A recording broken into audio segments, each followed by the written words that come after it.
Welcome to my channel. They said a quiet post was the most dangerous, and Staff Sergeant Lena Ward learned that the hard way. One rescue mission under fire changed everything. Her orders, her future, and her heart. What started with gunfire in the Garah Province ended in a bond forged by war. This is the true story of love born from chaos, and the fireproof strength it took to survive.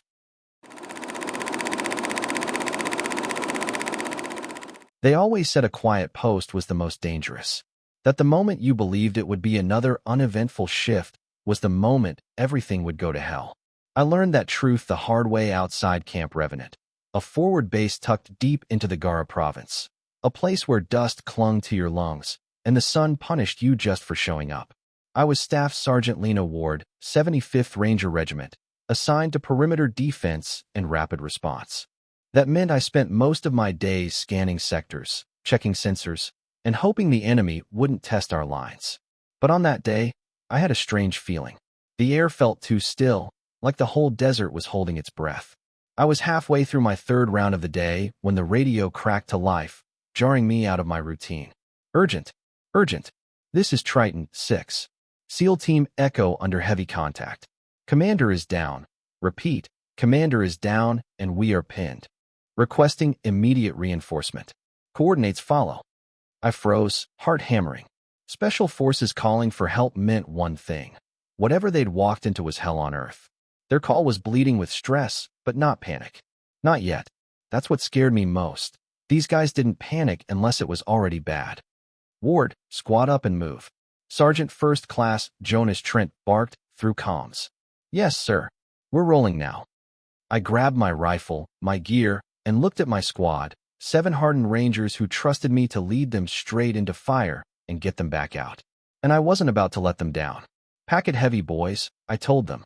SEALs are under, and we're the closest unit with teeth. That means it's our mess to clean up. No one argued. We all knew the drill. Reaction force missions didn't come with time to plan or perfect. They came with adrenaline and bullets. As we loaded up, Intel painted the picture in broad strokes. SEAL Team Echo had been conducting a covert sweep near Grid 3A Delta, suspected enemy stronghold. They ran straight into an ambush, complex, coordinated, and positioned perfectly to trap them. Their commander, Lieutenant Commander Damian Cross, had taken multiple hits. Evac was impossible without help. Your squad is lead element, Trent said, voice taut. Break through and stabilize. Our birds will be on standby once you've cleared the extraction. That was it. No frills, no backup plan. Just us, a few clicks of bad terrain, and an elite team bleeding into the dust. We loaded into the Black Hawks. As the rotors spun up, I took one last look at the compound. It was already shrinking behind us, swallowed by heat waves and sand. I focused on the tactical map in my lap, memorizing every inch of the ridgeline near Grid 3A. My voice over the radio was steady. Everyone listen up.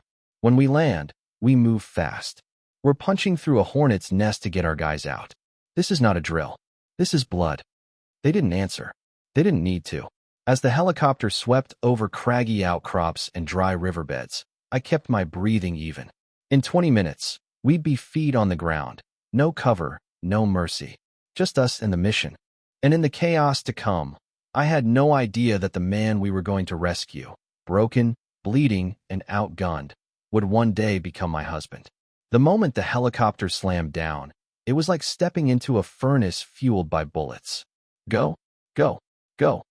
I yelled as the bird's side doors flung open. Rounds snapped past our heads before my boots even touched dirt. The LZ was a death trap, a shallow dip with almost no cover, surrounded by scrub and stone.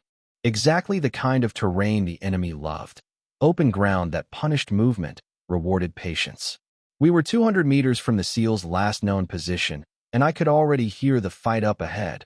Automatic bursts, the sharp pop of suppressed fire, the occasional yell over radio. Contact. Front left. Private Jessup shouted, laying down suppressive fire with his saw.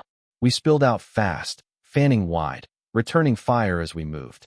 I dropped behind a busted ridge of shale, barked into the mic. Trent, we're engaged. En route to Echo's position. They're in deep. Copy. Hold the line. Air support standing by. Call it when you've got a target, he replied. I led the push in bounds, leapfrogging elements forward while the rest laid fire down. It was textbook, but we were facing a textbook ambush too. Trenched positions, overlapping fields of fire, tight angles. These weren't untrained militia. They were smart, dug in, and dangerous. Visual. Shaw, my point man, called out. Got 4 SEALs under cover up ahead, west of that outcrop. I crawled up beside him, glassed the area through my scope. Sure enough, SEALs pinned against a rocky berm, returning fire in short bursts. Their team leader, Damian Cross, was half-slumped against a boulder, a field dressing wrapped around his leg and shoulder. He was bleeding out. Status? I asked over short range. Team leaders hit bad. Lost our comms guy. We're boxed in on 3 sides. Can't fall back. I nodded once, more to myself than anyone else. This wasn't just about breaking through. We had to punch a hole, grab them, and drag them out before the enemy regrouped. Squad, we're going direct, I told my team. We split left and right. I'll lead the center push. Keep up suppressive fire. We move fast, we move hard. No hesitation. We surged forward, shifting angles, breaking the enemy's fire lines with movement. I sprinted low, fired tight bursts, felt the heat of enemy rounds stitching the air just above my shoulder. No time to think, only act. One of the insurgents popped up from behind a rock, too close. I dropped him with 2 rounds center mass, didn't stop moving. 10 meters to the SEALs now. Echo team, this is Ranger response, I shouted over the fight. We're getting you out. I reached Cross first, his uniform soaked in blood, pale, teeth clenched against pain. Name's Ward, I said as I tore open my trauma kit. You're not dying today, sir. He grunted a faint laugh. Good, because I have a dinner in 2 weeks I'd really hate to miss.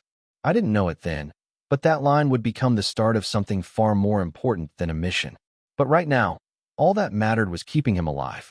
Stay with me, Commander, I told him, cinching a tourniquet tight and radioing for extraction. We've got you. Behind me, my squad held the line with relentless discipline, pushing back the enemy just long enough. Tom was bleeding out, but not if I had anything to say about it. The battlefield had narrowed to moments. You either acted or you bled out. There was no middle ground. I pressed a pressure bandage into Cross's side wound, trying to stop the flow while still coordinating the rest of my squad. His pulse was thready, his skin cold. Echo, you got anyone who can still walk? I asked. 2, barely. Came the reply from a SEAL with a busted helmet and blood dried around his ear. Rest are either down or dragging themselves. Then we carry them, I said flatly. I slung my rifle back, hoisted Cross up into a fireman's carry. Every instinct in my body screamed that staying put another second would get us all killed. Rounds whined past as my team laid down cover fire. Bravo team, move to cover the rear.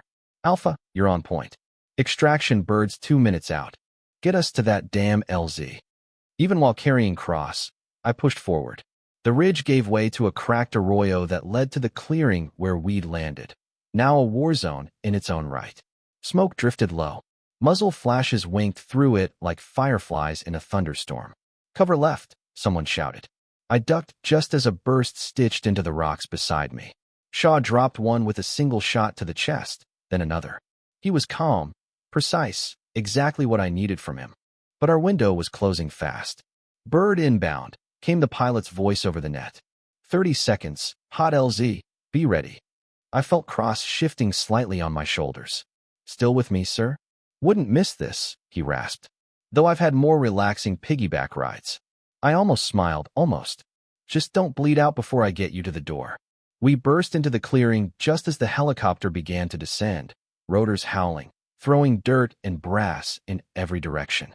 My squad fanned out, creating a shield of lead around us as the SEALs staggered and stumbled toward salvation. Drop smoke, I called. Shaw popped a red canister, and it billowed thick against the wind. The helicopter dipped low, side door open, crew chief yelling for us to hustle.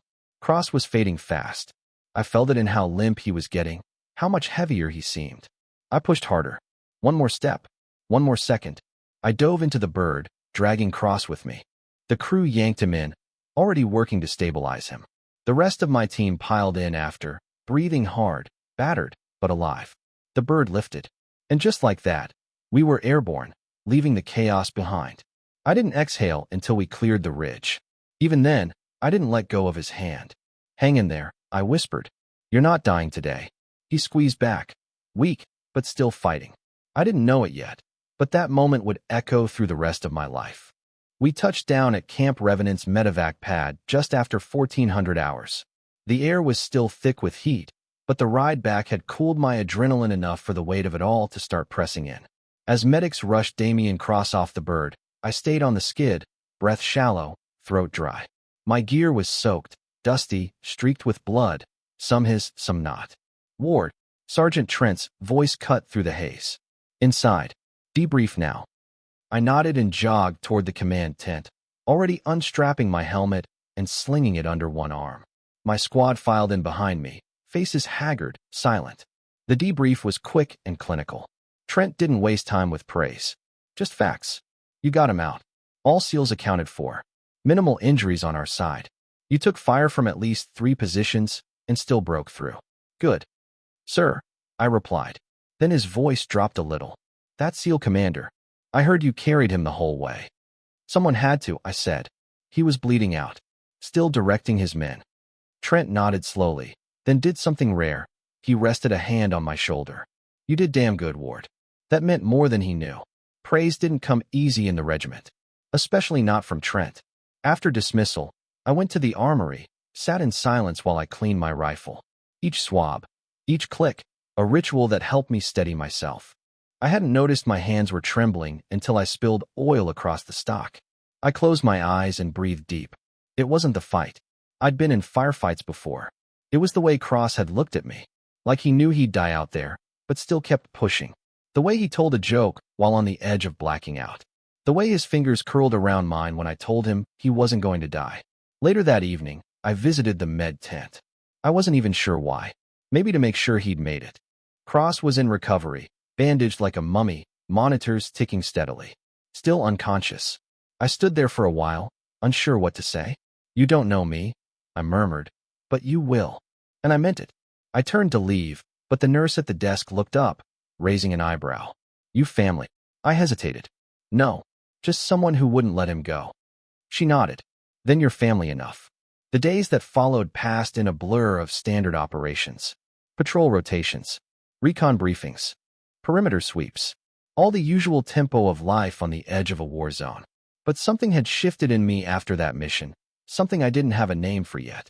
We'd gotten word 2 days later that Cross had been airlifted to a secure facility out west for intensive recovery.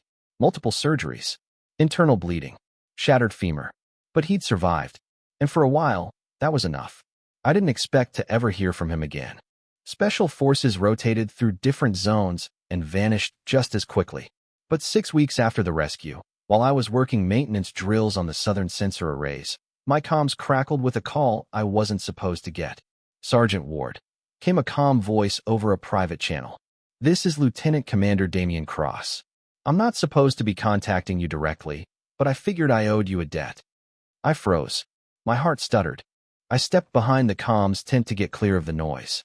Commander, I said, trying to keep my voice steady. I'm stateside now. Rehab's going well. I'll be walking again before the year's out, apparently. I'm glad to hear that. You saved my life, Ward. My team's, too. I've thought a lot about what happened out there, and I realized something. What's that? I don't want that to be the last time we talk.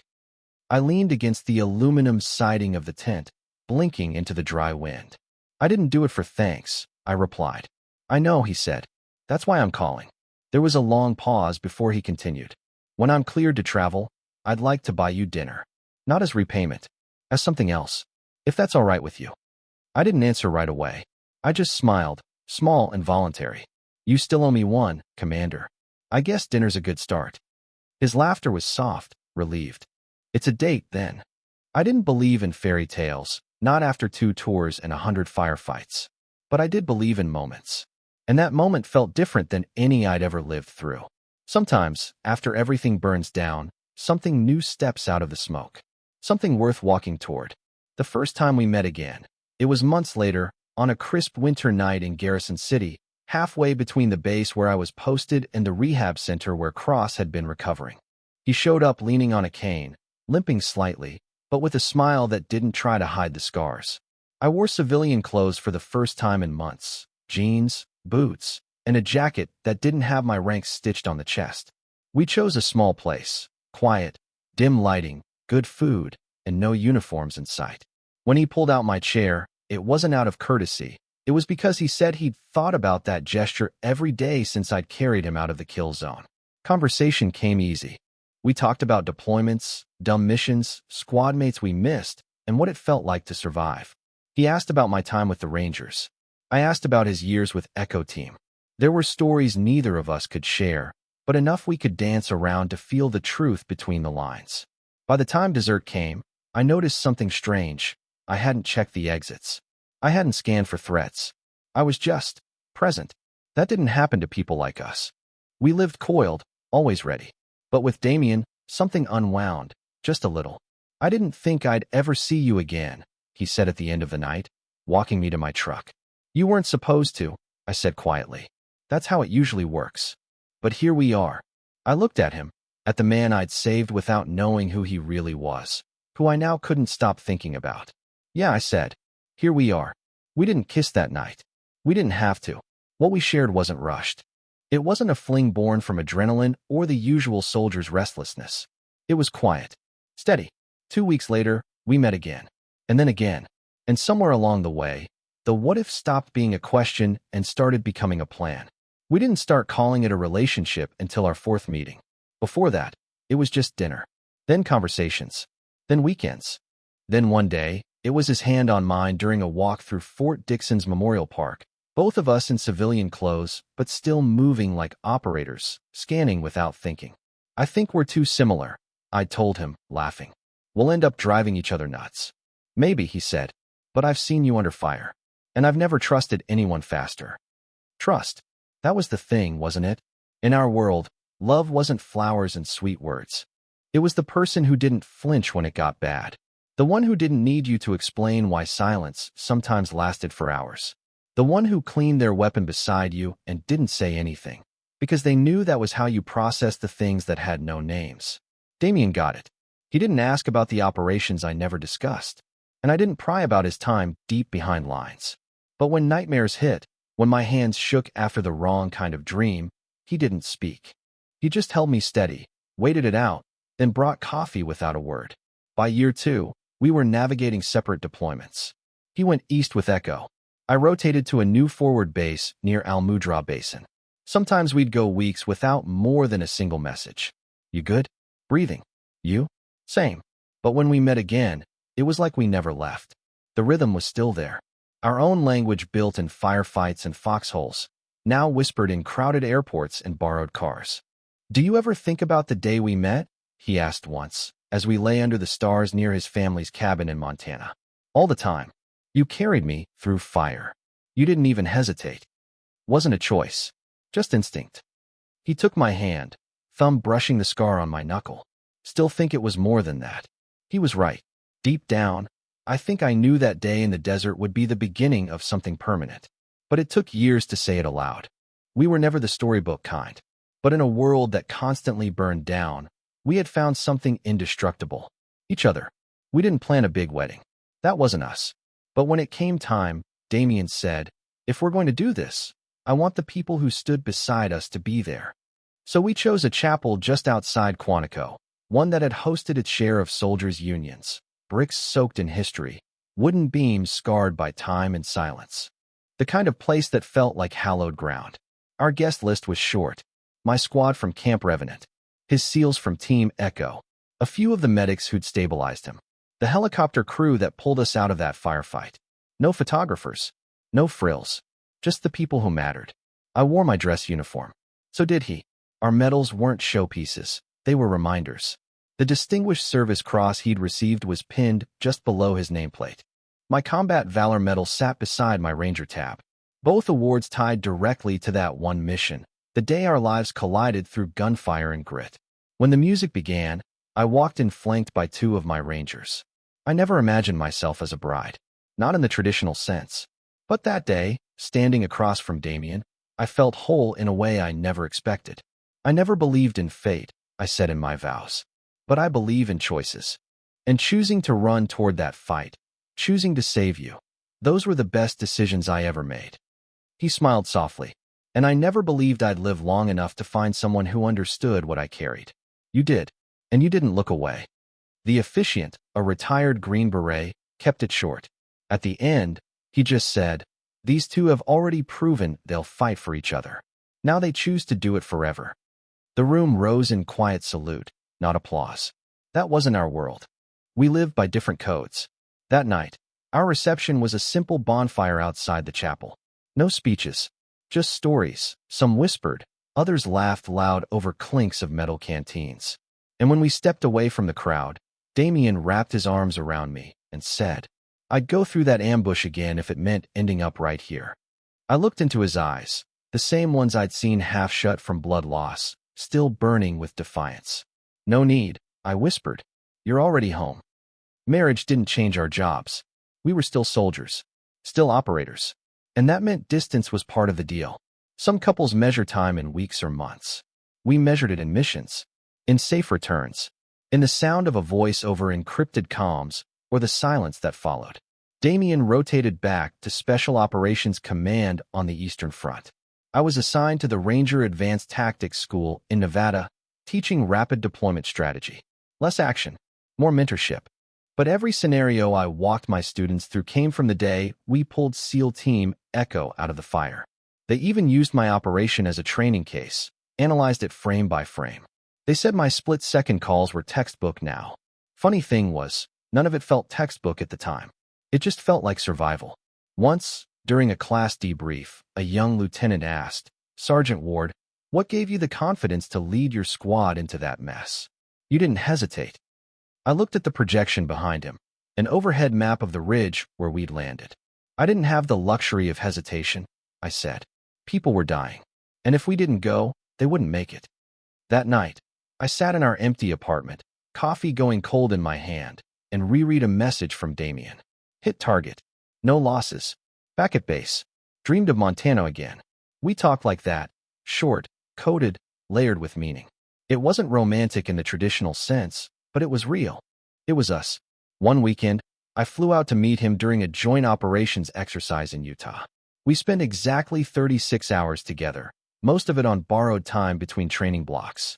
But we found a quiet overlook, just beyond the range lines, and watched the sun go down behind the hills. He held my hand like it was the first time. I rested my head against his shoulder, feeling the familiar weight of body armor underneath. "This," he said quietly, "is the only kind of peace that makes sense to me anymore." I nodded. Me too. We both lived through the kind of wars that don't always end when the bullets stop. But with each other, we found something different. Something that could last.